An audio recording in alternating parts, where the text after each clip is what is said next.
Hi guys, you are watching I watch TV. कहानी the good nurse शुरू होती है जब हम एक पेशेंट की हालत काफ़ी ख़राब देखते हैं।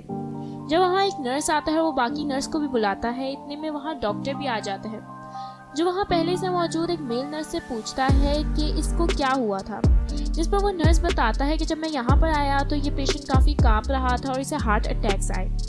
डॉक्टर नर्सेस को कुछ इंस्ट्रक्शन देता है, लेकिन इसके बावजूद भी वो उस पेशेंट की जान नहीं बचा पाते।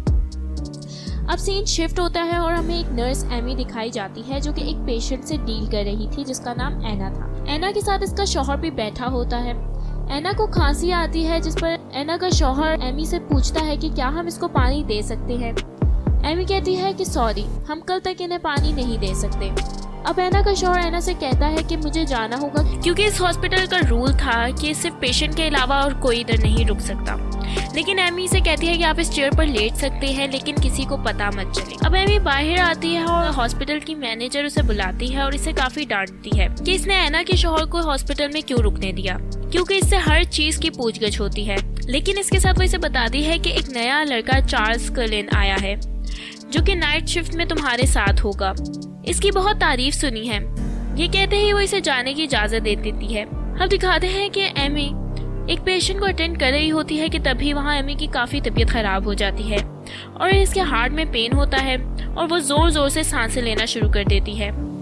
एमी अपने डॉक्टर के पास आती है, जहाँ इसका डॉक्टर इसे बताता है कि इसके लिए कोई अच्छी खबर नहीं है, इसको हार्ट ट्रांसप्लांट कराना होगा और इसको कभी भी कुछ भी हो सकता है, इसलिए वो अपने बच्चों को पहले से सब कुछ बता दे। वो कहता है कि तुम्हें कुछ अरसे के लिए काम बंद करना होगा, लेकिन एमी बोलती है कि इसके हेल्थ इंश्योरेंस नहीं हुई और इस हॉस्पिटल में काम करते हुए अभी 1 साल नहीं हुआ, इसलिए उसे लीव भी नहीं मिलेगी। एमी डॉक्टर की फी पे करती है और वहाँ से चली जाती है। ये सब सुनकर एमी काफ़ी ज़्यादा उदास होती है। अब वो हॉस्पिटल आती है, जहाँ पर वो चार्ल्स से मिलती है और इसे बताती है कि कंप्यूटर को कोई भी यूज़ कर सकता है और जहाँ टैबलेट पड़ी है वहाँ पर एक पासवर्ड डालना होता है और फिर जितनी अमाउंट में मेडिसिन चाहिए वो निकाल लो। फिर एमी से पूछती है तुमने और कहाँ काम किया है। चार्ल्स इसे काफ़ी हॉस्पिटल्स के नाम बताता है और फिर वो कहता है कि शॉलिन, जिस पर एमी कहती है कि शॉलिन, वहाँ मेरी एक दोस्त भी काम करती थी, लेकिन काफ़ी अरसे से हम दोनों की मुलाकात नहीं हुई। एमी चार्ल्स को एना के बारे में बताती है कि इनको एक बहुत बड़ी स्किन रिएक्शन हो गया है। एमी चार्ल्स को एना के पास लाती है और एना से चार्ल्स का इंट्रोडक्शन कराती है और कहती है कि आज शाम यही आपके इंचार्ज होंगे। थोड़ी देर में चार्ल्स एमी के पास आता है और इसे कहता है कि वो कुछ खाने कैफे जा रहा है, जिस पर एमी से कहती है कि सॉरी, मैं तुम्हें बताना भूल गई कि वो तो 11 बजे ही बंद हो जाता है, लेकिन मेरे पास कुछ एग सैलेड पड़ी है और मैं फ्री होने वाली हूँ, तो हम मिलकर खाएंगे। खाने के दौरान एमी से बताती है कि ये सैलेड इसकी बेटी ने बनाई है और उसकी 2 बेटियां हैं, जिस पर चार्ल्स कहता है कि मेरी भी 2 बेटियां हैं, लेकिन मैं उनके साथ नहीं रहता क्योंकि उसकी बीवी ऐसा नहीं चाहती। एमी घर आती है, जहां वो देखती है कि उसकी बेटी बूढ़ी औरत पर चीख रही होती है कि उसने इसके जूते खराब कर दिए, जिस पर एमी कहती है ये ठीक हो जाएंगे, लेकिन फिर भी वो चीखती रहती है। एमी कहती है कि मुझे पता है कि तुम्हें क्या लग रहा है कि तुम्हारे पास कुछ भी नहीं है। एमी की बेटी एलेक्स चिल्लाती है कि मेरे पास कुछ भी नहीं है, मेरे पास तो आप भी नहीं हैं। ये सुनकर एमी बहुत उदास हो जाती है। अगले दिन एमी की हॉस्पिटल में फिर तबीयत खराब हो जाती है और इसके पास चार्ल्स आता है। एमी इसे बताती है कि इसकी कार्डियोपैथी होगी, जिस पर चार्ल्स कहता है कि तुम फिर इधर क्यों काम कर रही हो। एमी कहती है कि उसके पास हेल्थ इंश्योरेंस नहीं है, तो चार्ल्स कहता है कि तुमने यहाँ किसी कार्डियोलॉजिस्ट से बात की है, जिस पर एमी फौरन इसे मना करती है कि प्लीज़ ऐसा मत करना, क्योंकि वो मुझे निकाल देंगे। चार्ल्स कहता है कि ठीक है, मैं ऐसा कुछ नहीं करूँगा। चार्ल्स एमी से पूछता है कि तुम्हें और कितना वक्त लगेगा इंश्योरेंस में, जिस पर एमी कहती है कि सिर्फ 4 मंथ। चार्ल्स एमी को हिम्मत देता है कि 4 महीने यूँ गुजर जाएंगे और पता भी नहीं लगेगा। अब एमी हॉस्पिटल आती है, जहाँ पर इसे पता लगता है कि एना की डेथ हो गई है। ये सुनकर वो बहुत हैरान होती है। अब हॉस्पिटल में 2 डिटेक्टिव्स को बुलाया जाता है और उन्हें बताया जाता है कि एक पेशेंट की डेथ हो गई है, जिस पर डिटेक्टिव कहता है कि पेशेंट की डेथ कब हुई। इस पर मिसेस गैरन, जो कि हॉस्पिटल की बॉस होती हैं, कहती हैं 7 हफ्तों पहले, और ये दवाइयों के अनयूजुअल रिएक्शन की वजह से हुई है, लेकिन हमें किसी पर शक नहीं। डिटेक्टिव कहता है तो फिर आपने हमें यहाँ क्यों बुलाया है, जिस पर मिसेस गैरन कहती हैं कि हमें भी ये पुलिस का मैटर नहीं लग रहा था, लेकिन ये फैसला हेल्थ डिपार्टमेंट करता है। डिटेक्टिव कहता है कि अच्छा, डेड बॉडी कहाँ है, जिस पर मिसेस गैरन कहती हैं कि वो तो इसके घर वालों को दे दी है और उन्होंने तो अब तक उसे दफना भी दिया होगा। दूसरी तरफ दिखाया जाता है कि चार्ल्स एमी से बहुत क्लोज हो जाता है और इसकी बेटियों के साथ भी वक्त गुजारने लगता है। अब हमें डिटेक्टिव की आपस में कन्वर्सेशन दिखाई जाती है जिसमें वो कहता है कि मुझे एक नर्स चार्ल्स कलन के बारे में कुछ इन्फॉर्मेशन मिली है। वो काफ़ी हॉस्पिटल बदला चुका है, मुझे उस पर शक है। डिटेक्टिव टिन कहता है कि ऐसी क्या वजह है कि पार्कफील्ड ने हमें 2 महीने बाद ये बात बताई है, जिस पर डिटेक्टिव डैन बेल्डमन कहता है कि वो नहीं चाहते कि इनके हॉस्पिटल का नाम बदनाम हो। अब हमें मिस्टर बेटी जो कि वकील होते हैं दिखाए जाते हैं, जो कि हॉस्पिटल के स्टाफ से बात कर रहे थे और वो सारे स्टाफ को बोलते हैं कि हॉस्पिटल में जो कुछ भी चल रहा है इसको कॉन्फिडेंशियल रखा जाएगा और कोई भी स्टाफ मेंबर पुलिस से हमारी गैर मौजूदगी में कोई बात नहीं करेगा।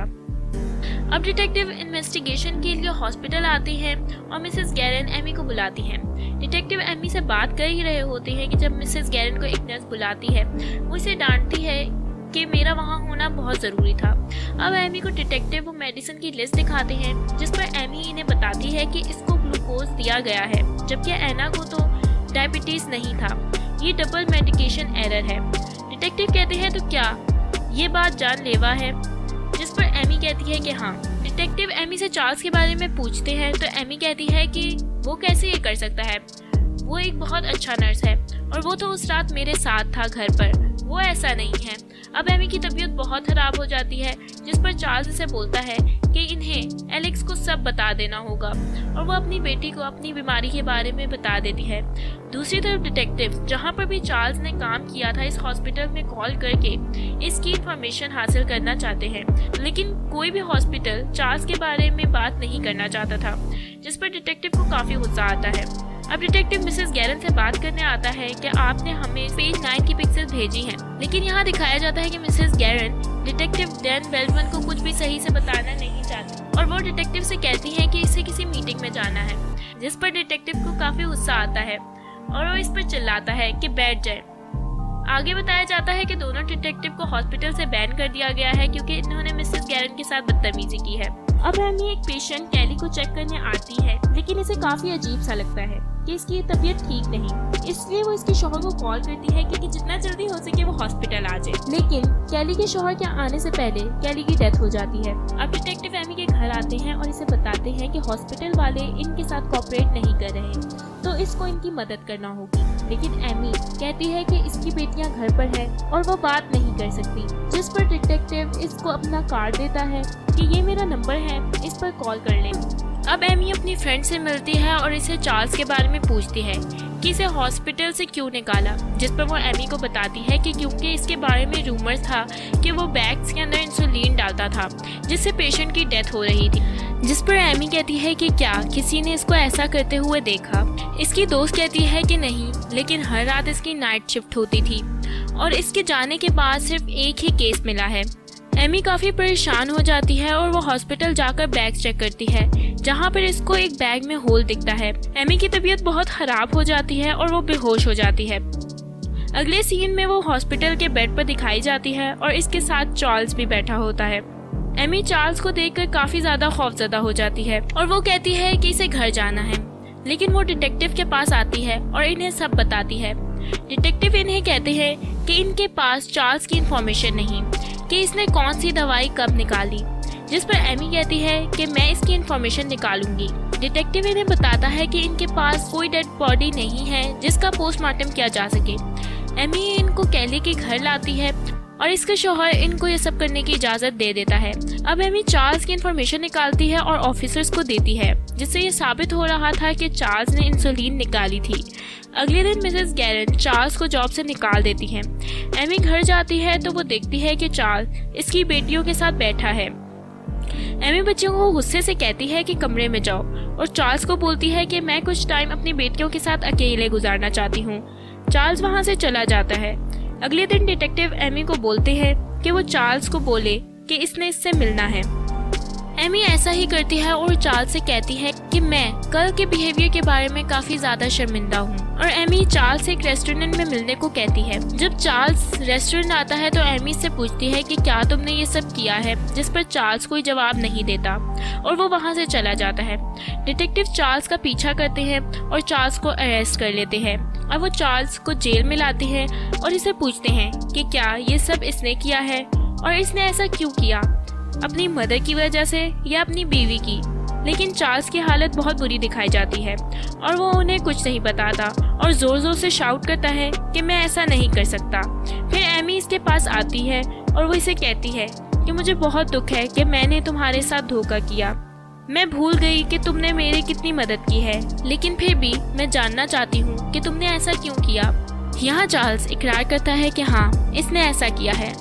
एमी हैरान होती है और इससे पूछती है कि तुमने ऐसा क्यों किया। चार्ल्स कहता है कि कभी मुझे किसी ने रोका ही नहीं। लास्ट सीन में हमें बताया जाता है कि चार्ल्स 29 लोगों के मर्डर का इकरार कर लेता है और ऐसा माना जाता है कि रियल नंबर ऑफ पीपल जो कि इसने मारे थे वो 400 थे और इसने कभी नहीं बताया कि इसने ऐसा क्यों किया और कभी किसी हॉस्पिटल वाले ने भी इसके खिलाफ कोई लीगल एक्शन नहीं लिया। दूसरी तरफ दिखाया जाता है कि एमी की हार्ट सर्जरी हो जाती है और अब वो अपनी बेटियों और ग्रैंड चिल्ड्रंस के साथ फ्लोरिडा में रहती है। यहाँ कहानी की एंड हो जाती है।